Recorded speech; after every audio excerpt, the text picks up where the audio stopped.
Hello friends, मैं हूं Dushyant Kumar. D Kumar ICS academy में स्वागत है आपका। तो आज हम लोग एक नए टॉपिक को कवर करने जा रहे हैं जो संवैधानिक विकास से ही जुड़ा हुआ है। 1793 का चार्टर एक्ट। ठीक है, हम लोग संवैधानिक विकास पढ़ रहे हैं और हम लोगों ने 1773 का रेगुलेटिंग एक्ट पढ़ा, 1784 का पिट्स इंडिया एक्ट पढ़ा और अब हम लोग 1793 की चार्टर एक्ट को पढ़ने जा रहे हैं। ये उसी का अगला एक्ट है। ठीक है, और वीडियो आपको अच्छा लगे तो लाइक शेयर और कमेंट्स जरूर करिएगा, जिससे कि हौसला अफजाई होता रहे और आप ज़्यादा से ज़्यादा वीडियो को शेयर करें ताकि उन लोगों तक ये वीडियो पहुंचे जो दिल्ली और इलाहाबाद पढ़ने नहीं जा पा रहे हैं। आपको बता दें कि हम पूरा एम लक्ष्मीकांत इसमें कवर कर लेंगे और एज इट इज हूबहू आप लक्ष्मीकांत उठा के देखिएगा, जैसा लक्ष्मीकांत में लिखा है वैसा आपको बहुत ही सरल शब्दों में हम यहाँ प्रोवाइड करवा रहे हैं मटेरियल। तो आप हमारे साथ लगातार बने रहिए और जल्दी से जल्दी हम सिलेबस को वाइंड अप करने की कोशिश करेंगे। ठीक है, तो आइए देखते हैं 1793 का चार्टर एक्ट, 1793 का चार्टर एक्ट, 1793 का चार्टर एक्ट बहुत ज्यादा इंपॉर्टेंट नहीं है, लेकिन फिर भी हमने इसे छोड़ना उचित नहीं समझा। ठीक है, इसमें 2-3 पॉइंट ही हैं, जैसे कि चार्टर को 20 वर्षों के लिए बढ़ा दिया गया। चार्टर, तो चार्टर होता क्या है? चार्टर एक अधिकार पत्र समझ लीजिए। ठीक है, चार्टर को 20 वर्षों के लिए बढ़ा दिया गया। जो कंपनी का चार्टर था, यानी व्यापारिक गतिविधियों वाला चार्टर, ठीक है, तो चार्टर को 20 वर्षों के लिए बढ़ा दिया गया। ठीक है, चार्टर को 20 वर्षों के लिए बढ़ा दिया गया। दूसरा,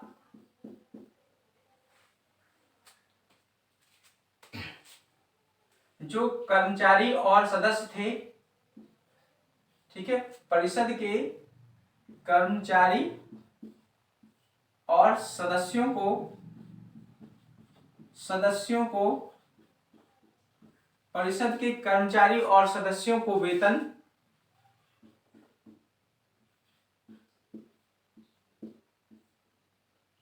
भारतीय राजस्व से दिया जाएगा। भारतीय राजस्व से दिया जाएगा। भारतीय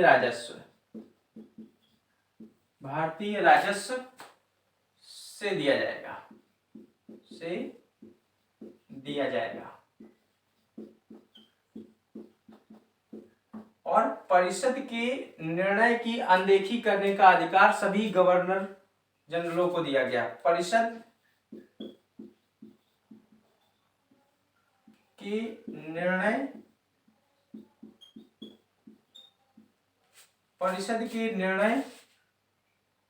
को अनदेखी करने का अधिकार, को अनदेखी यानी इग्नोर करने, परिषद के निर्णय को अनदेखी करने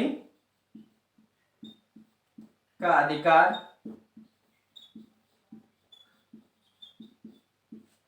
सभी गवर्नर, ठीक है, सभी गवर्नर जनरलों को दिया गया।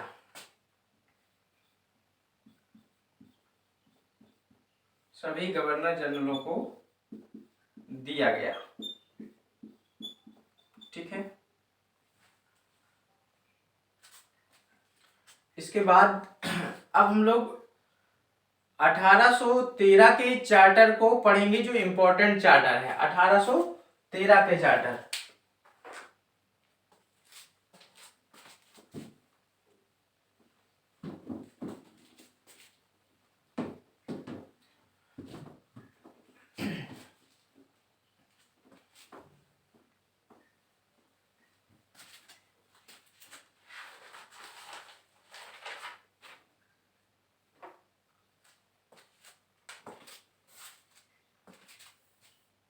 कंपनी के चार्टर को यहां पे फिर क्या किया जाएगा? 1793 की जगह आप कर दीजिए 1813 का चार्टर, 1813 का चार्टर। ठीक है, तो कंपनी के चार्टर को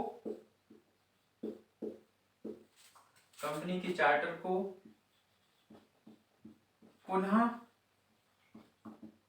20 वर्षों के लिए क्या किया गया, बढ़ा दिया गया। कंपनी के चार्टर को पुनः 20 वर्षों के लिए बढ़ा दिया गया।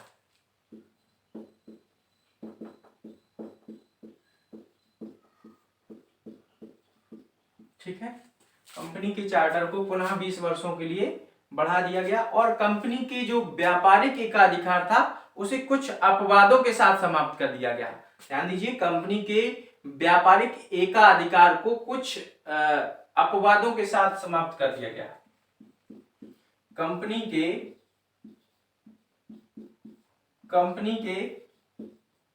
व्यापारिक एकाधिकार को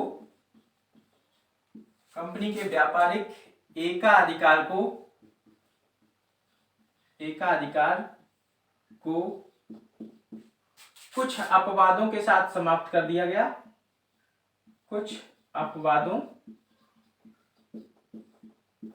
कंपनी के व्यापारिक एकाधिकार को कुछ अपवादों के साथ समाप्त कर दिया गया। यहीं पे लिख दे रहे हैं, समाप्त कर दिया गया। ठीक है, कर दिया गया। लेकिन यहां ध्यान दीजिए, भारत में चाय के साथ और चीन के साथ कंपनी का व्यापारिक एकाधिकार बना रहा। तो भारत में चाय के साथ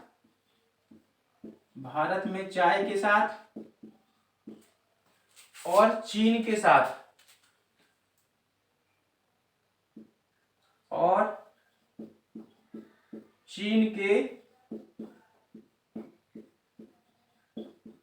साथ कंपनी का व्यापारिक एकाधिकार बना रहा। कंपनी का व्यापारिक एकाधिकार बना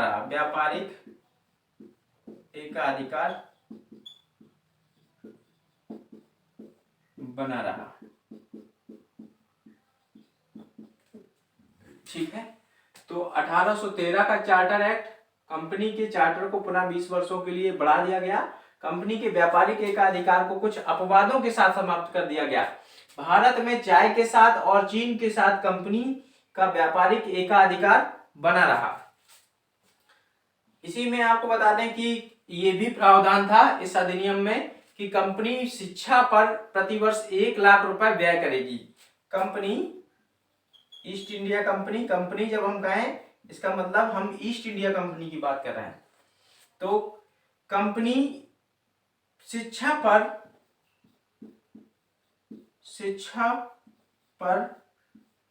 प्रतिवर्ष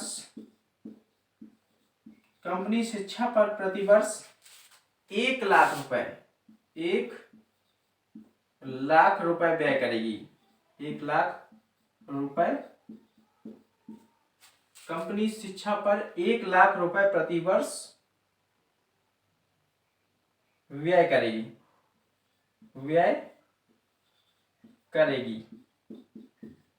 ठीक है, इसके अलावा जो ईसाई क्रिश्चियन मिशनरीज थे, ईसाई धर्म के प्रचारक, तो ईसाई धर्म के प्रचारकों को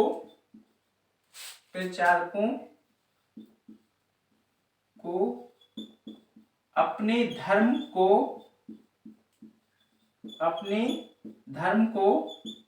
प्रचार प्रसार करने की आजादी। ईसाई धर्म के प्रचारकों को, ठीक है, प्रचारकों को अपने धर्म को प्रचार प्रसार करने की आजादी। प्रचार प्रसार करने की आजादी।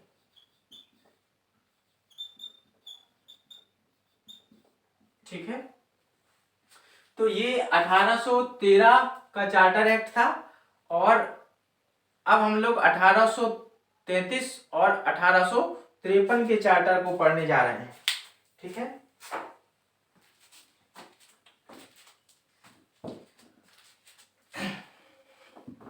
यहाँ आपको बता दें, याद करिए, यहाँ हमने क्या बताया आपको, कंपनी के व्यापारिक एकाधिकार को कुछ अपवादों के साथ समाप्त किया गया, और अब कंपनी के जो व्यापारिक एकाधिकार है 1833 के एक्ट में पूरी तरह से क्या कर दिया जाएगा, समाप्त कर दिया जाएगा। यानी कंपनी के चार्टर को 20 वर्षों के लिए बढ़ाया जाएगा। पहली बात तो ये कि 1833, ठीक है। अब हम लोग पढ़ने जा रहे हैं 1833 का चार्टर एक्ट। ठीक है, चार्टर आप समझ गए क्या होता है, एक अधिकार पत्र, ठीक है, एक परमिशन मान लीजिए, ठीक है, जो कंपनी को ब्रिटिश संसद से मिल रही थी कि कंपनी व्यापार करे। ठीक है, तो 1833 के चार्टर एक्ट का जो प्रावधान था, वो मुख्य प्रावधान क्या था कि कंपनी क्या कर सकती है, चार्टर को, पहले बात तो ये समझिए कि चार्टर को 20 वर्षों के लिए 20 वर्षों के लिए बढ़ा दिया गया, 20 वर्षों के लिए बढ़ा दिया गया।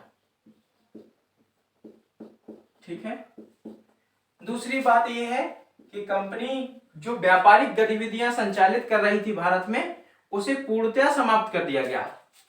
तो कंपनी के व्यापारिक एकाधिकार, कंपनी के व्यापारिक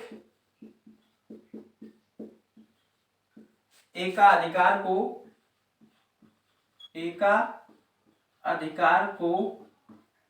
कंपनी के व्यापारिक एकाधिकार को पूर्णतया क्या किया गया, पूर्णतया समाप्त। ठीक है, कंपनी के व्यापारिक एकाधिकार को पूर्णतया समाप्त किया गया, और कहा गया कि कंपनी को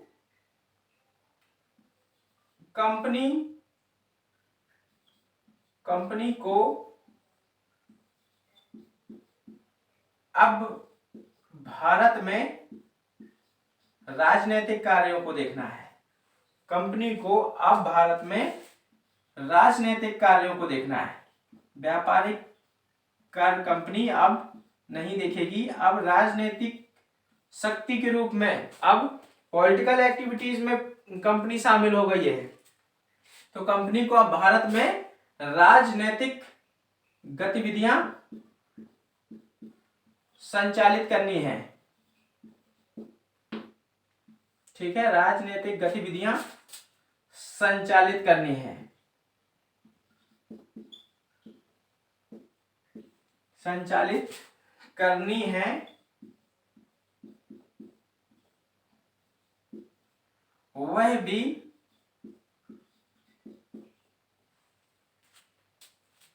ब्रिटिश सरकार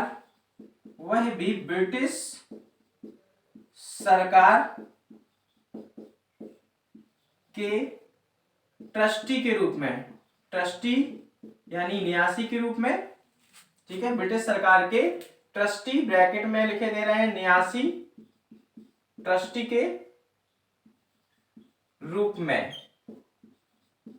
आप 1 मिनट का समय दीजिए, इंक खत्म हो गई है। अभी आप कंटिन्यू रहेंगे और हम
ठीक है, तो यहाँ देखिए चार्टर को 20 वर्षों के लिए क्या किया गया, बढ़ा दिया गया है। कंपनी के व्यापारिक एकाधिकार को पूर्णतः समाप्त किया गया है। कंपनी को अब भारत में राजनीतिक कार्यों को देखना है, राजनीतिक गतिविधियां संचालित करनी है, और वह भी ब्रिटिश सरकार के ट्रस्टी के रूप में।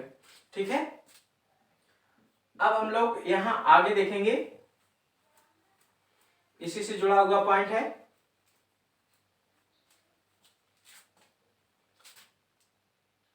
रंग धर्म एवं जन्म स्थान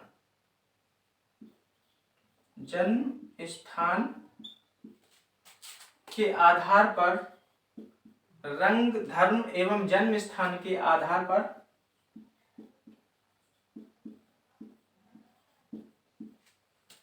रंग धर्म एवं जन्म स्थान के आधार पर भारत स्थित ब्रिटिश प्रजा के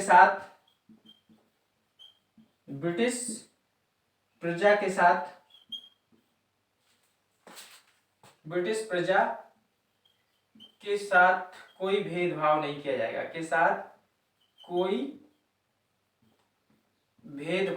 जाएगा, भेदभाव नहीं किया जाएगा।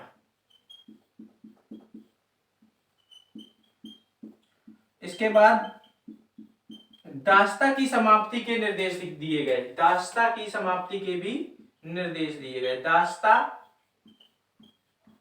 स्लेवरी, ठीक है, गुलाम, दास्ता की समाप्ति के निर्देश दिए गए।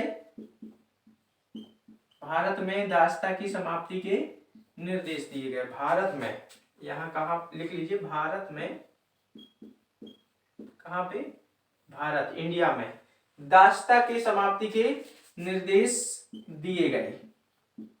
ठीक है, और इसके बाद 1843 में दास्ता के संबंध में कानून भी बनता है।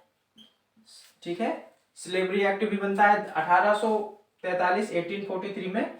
दास्ता के संबंध में कानून बनता है, कानून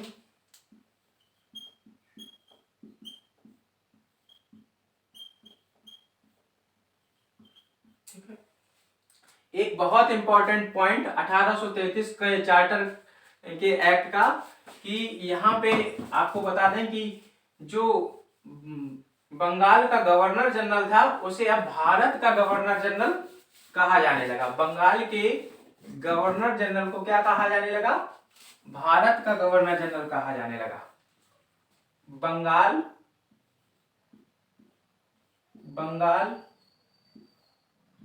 के गवर्नर जनरल को, बंगाल के गवर्नर जनरल को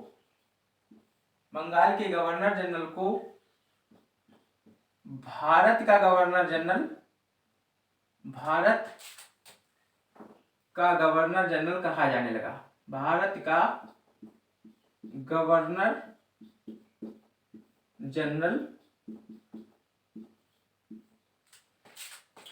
कहा जाने लगा।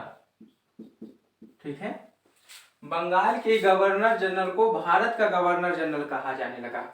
और जो पहला गवर्नर जनरल था भारत का, वो कौन था, विलियम बेंटिक। यहां लिखे दे रहे हैं हम ऊपर, तो थोड़ी सी जगह मिल जाएगी आपको। विलियम बेंटिक, ठीक है, ये पहले भारत के गवर्नर जनरल। इनका जो टाइम पीरियड होता है वो 1828 से 1835 तक का टाइम पीरियड। ठीक है, याद करिए, वॉरेन हेस्टिंग्स बंगाल के कौन थे, वो गवर्नर जनरल बनाए जाते हैं। बंगाल के गवर्नर जनरल वॉरेन हेस्टिंग्स, ठीक है, पहले गवर्नर जनरल। और इसके बाद विलियम बेंटिक को क्या बनाया जाता है, विलियम बेंटिक को भारत का गवर्नर जनरल बनाया जाता है। ठीक है, तो ये भी एक इम्पॉर्टेंट पॉइंट है। इसके बाद एक इम्पॉर्टेंट पॉइंट और भी है।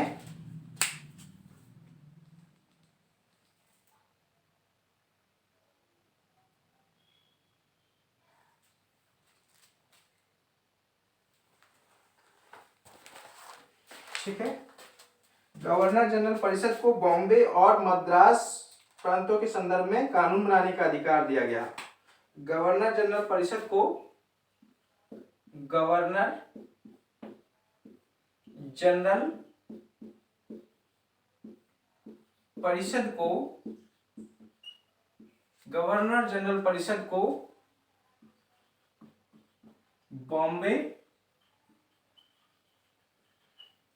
एवं मद्रास प्रांतों के संदर्भ में गवर्नर जनरल परिषद को बॉम्बे एवं मद्रास प्रांतों के संदर्भ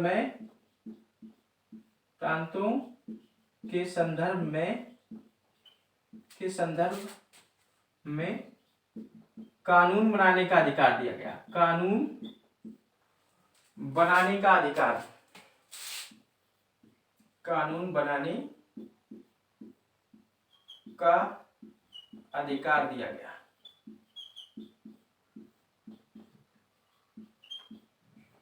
ठीक है, इसके बाद एक और इंपॉर्टेंट पॉइंट है, गवर्नर जनरल परिषद में विधि विशेषज्ञ के रूप में एक अस्थायी सदस्य को नियुक्त किया गया। एक अस्थायी, गवर्नर जनरल परिषद में गवर्नर जनरल परिषद में गवर्नर जनरल परिषद में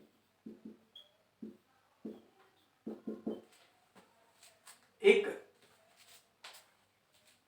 विधि सदस्य के रूप में एक अस्थायी सदस्य को नियुक्त किया गया। गवर्नर जनरल परिषद में विधि, बहुत इंपॉर्टेंट है ये एक्ट, मोस्ट इंपॉर्टेंट एक्ट है।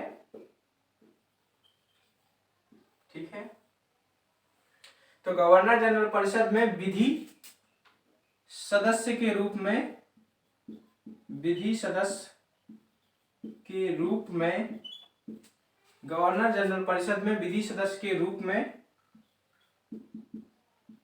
एक अस्थायी सदस्य नियुक्त किया गया। ठीक है, एक अस्थायी सदस्य नियुक्त किया गया। इसका क्या नाम था? Lord Macaulay. Lord Macaulay. ठीक है, तो ये था आपका 1833 का चार्टर एक्ट। अब हम लोग यहीं पे 1853 के चार्टर एक्ट को पढ़ लेते हैं और ये फिर टॉपिक आपका खत्म हो जाएगा। फिर हम लोग 1858 से लेके 1947 तक के एक्ट देख लेंगे। ठीक है, तो आप लोग चाहें तो स्क्रीनशॉट ले सकते हैं इसका, इस टॉपिक का स्क्रीनशॉट अगर लेना चाहें तो ले सकते हैं।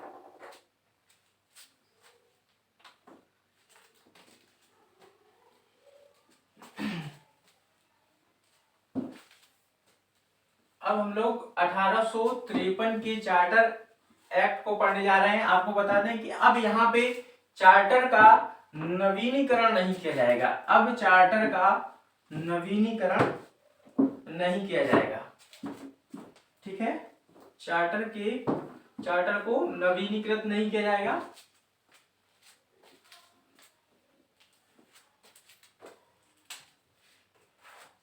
इस एक्ट के द्वारा कंपनी के चार्टर का नवीनीकरण नहीं किया जाएगा, नहीं किया गया। इस एक्ट के द्वारा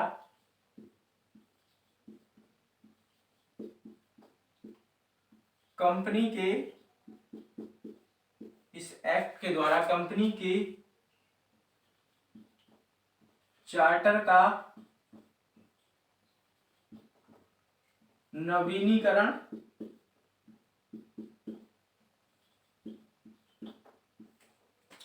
नहीं किया जाएगा, नहीं किया जाएगा।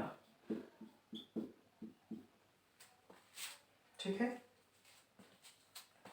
और इसके बाद यह प्रावधान की कंपनी भारत में राजनीतिक कार्यों को तब तक देखेगी जब तक ब्रिटिश सरकार की इच्छा होगी। और यह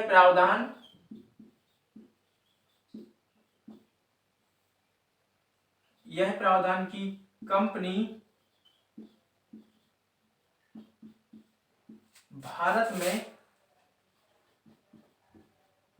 भारत में राजनीतिक कार्यों को, कंपनी भारत में राजनीतिक कार्यों को तब तक देखेगी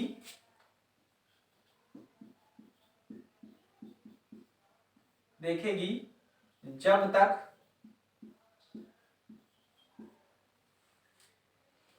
ब्रिटिश सरकार की इच्छा, जब तक ब्रिटिश सरकार की इच्छा।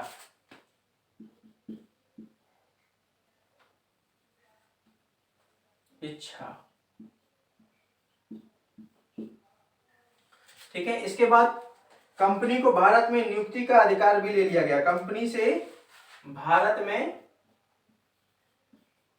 ये उन्हीं नियुक्ति की बात हो रही जो कंपनी करती थी अपने भारत में सिविल सेवकों की नियुक्ति। तो कंपनी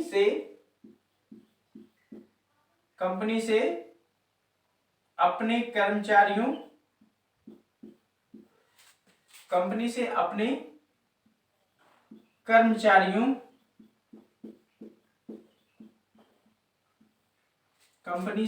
कर्मचारियों की नियुक्ति का अधिकार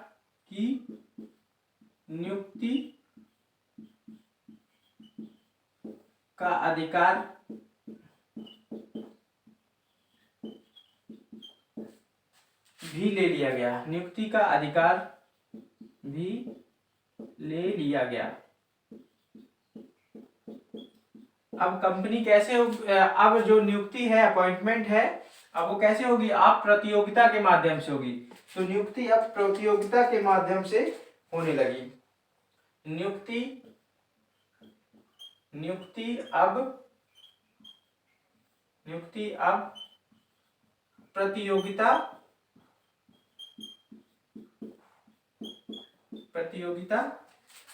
के माध्यम से होने लगी।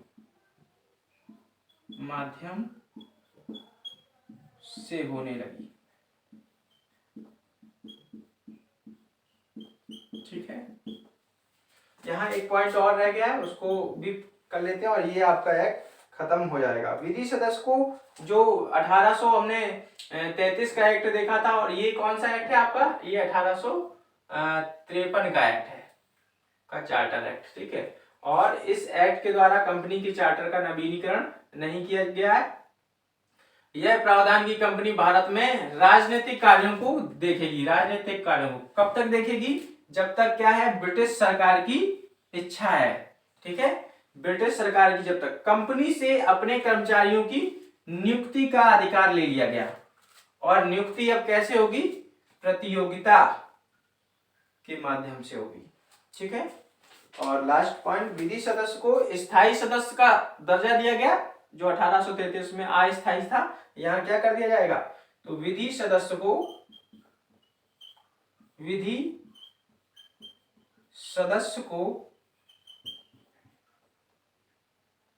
स्थायी सदस्य का, विधि सदस्य को स्थायी सदस्य का दर्जा दिया गया।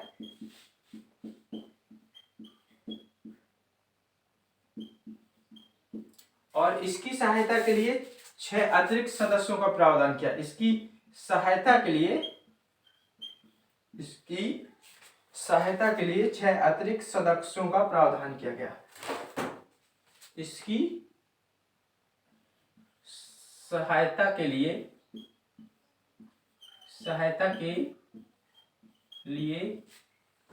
6 अतिरिक्त सदस्यों का प्रावधान। 6 अतिरिक्त सदस्यों का प्रावधान। अब यहां से ही क्या हो जाता है, अनौपचारिक विधायिका की शुरुआत मानी जाती है, अनौपचारिक विधायिका की शुरुआत। तो हम लोगों ने 1773 के रेगुलेटिंग एक्ट से शुरुआत की थी और हम लोग कहां तक पहुंचे, 1853 के चार्टर एक्ट तक हमने पढ़ लिया है। और अब 1857 के विद्रोह के द्वारा कंपनी का विकेट गिर जाएगा। कंपनी इतना बड़ा विद्रोह था 1857 का विद्रोह कि ये कंपनी की जड़ें हिला देता है। तो हम लोग अब अगले नेक्स्ट वीडियो में देखेंगे, क्योंकि वीडियो बहुत लंबा हो जाता है तो फिर अपलोड करने में भी दिक्कत होती है। तो आज यहीं तक रखते हैं, धन्यवाद।